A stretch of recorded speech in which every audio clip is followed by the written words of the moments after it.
हे दोस्तों, think and grow rich पुस्तक Napoleon Hill द्वारा 1937 में लिखी गई थी।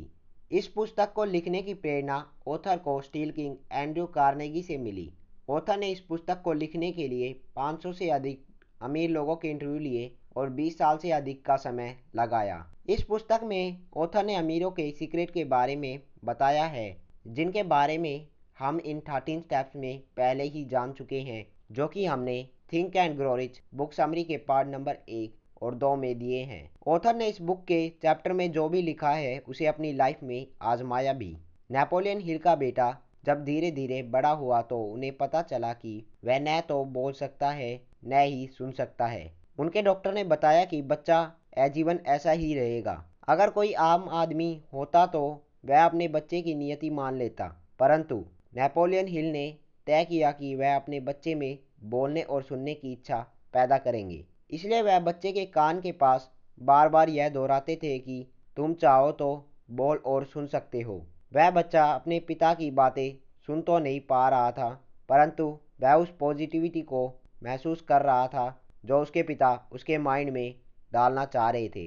नेपोलियन हिल के बार बार ऐसा करने से बच्चे में बोलने और सुनने की इच्छा पैदा हुई। जिस डॉक्टर ने यह कहा था कि वह बच्चा कभी बोल नहीं पाएगा और सुन भी नहीं पाएगा, वह डॉक्टर भी बच्चे की प्रोग्रेस देखकर अचंभित रह गया। वह बच्चा अपनी इच्छा की शक्ति के बल पर बोल और सुन पाया। ऑथर नेपोलियन हिल ने इस पुस्तक के प्रथम अध्याय में एडविन सी वॉन की कहानी के बारे में बताया है। वॉन ने विचारों की शक्ति को माना और इसी शक्ति के सहारे वह थॉमस एडिसन के पार्टनर बन गए। वॉन कभी भी एडिसन के लिए काम नहीं करना चाहते थे। वह जानते थे कि यदि निश्चित लक्ष्य हो, लगन हो, तो इसके सहारे दौलत या किसी दूसरी वस्तु को हासिल किया जा सकता है। वॉन न चाहते हुए भी एडिसन के लिए काम करते रहे। वह एडिसन के लिए काम करते हुए अपने लक्ष्यों पर अडिग रहे और फिर एडिसन को एक दिन अपने किसी प्रोडक्ट को बेचने में परेशानी हो रही थी।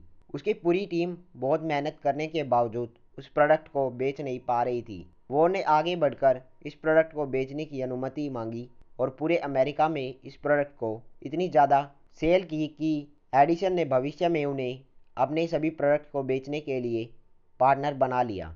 इस तरह वोन विचार की शक्ति के बल पर एडिसन का पार्टनर बन पाया। ऑथर नेपोलियन हिल अपनी पुस्तक थिंक एंड ग्रो रिच में अवचेतन मन के बारे में बताते हैं। वह हमें बताते हैं कि कैसे हम पॉजिटिव विचारों को अपने अवचेतन मन में डालकर हम उससे काम करवा सकते हैं। इस दुनिया में सफल और असफल लोगों में अंतर बस इस सिंपल तरीके से समझ सकते हैं। सफल व्यक्ति वह होता है जिसका माइंड अपने कंट्रोल में होता है। असफल व्यक्ति वह होता है जो अपने माइंड का गुलाम होता है। आज की इस दुनिया में 95% लोग माइंड के गुलाम हैं और केवल 5% ही अपने दिमाग को कंट्रोल कर पाते हैं। यही लोग अपनी फील्ड में सफल हो पाते हैं। आप बहुत ही आसानी से यह चेक कर सकते हैं कि आपका माइंड आपको कंट्रोल कर रहा है या आप उसे। आप सुबह 4 बजे उठने का प्लान बनाइए और 4 बजे का अलार्म लगाइए। आपके माइंड में विचार आएगा कि हाँ ठीक है, सुबह 4 बजे उठते हैं। लेकिन जब आप सुबह 4 बजे अलार्म बजता हुआ सुनते हैं तो आप उसे बंद करते हैं। फिर आपका माइंड कहता है कि थोड़ी देर और सोते हैं। आप नहीं मानते तो वह कहता है चल 5 मिनट तो लेट लेते हैं। जब आप 5 मिनट लेटते हैं तो आपको पता चलता है कि अब आप 8 बजे उठते हैं। अब आपका वही माइंड आपको गिल्टी फील करवाता है, जैसे आपने कोई गलती कर दी हो। यह मेरे साथ बार बार होता है और मुझे लगता है कि यह मेरे जैसे ज़्यादातर यंगस्टर के साथ भी होता होगा। हमें कामयाब होने के लिए अपने माइंड पर कंट्रोल पाना होगा। हमें सबसे पहले माइंड में अपने गोल्स को डालना होगा। उसके बाद उस गोल से रिलेटेड बुक्स और वीडियोस को देखना होगा। हमें अपने गोल्स को लिखना है और उसे बार बार दोहराते रहना है जब तक कि यह हमें मानसिक रूप से इतना मजबूत न कर दे कि हम अपने गोल्स को पा सके। और इसके बाद शुरू होता है आपके और आपके माइंड के बीच में जंग। अगर आप सक्सेसफुल होते हैं तो आप इस जंग को जीत जाते हैं और अपनी लाइफ में जो भी आप अचीव करना चाहते हैं उसे अचीव कर पाते हैं। अन्यथा आप रिजल्ट को तो जानते ही हैं। So friend, make your self mentally strong. दोस्तों, इसी तरह की और भी नॉलेजेबल वीडियोस को देखने के लिए वीडियो को लाइक और चैनल को सब्सक्राइब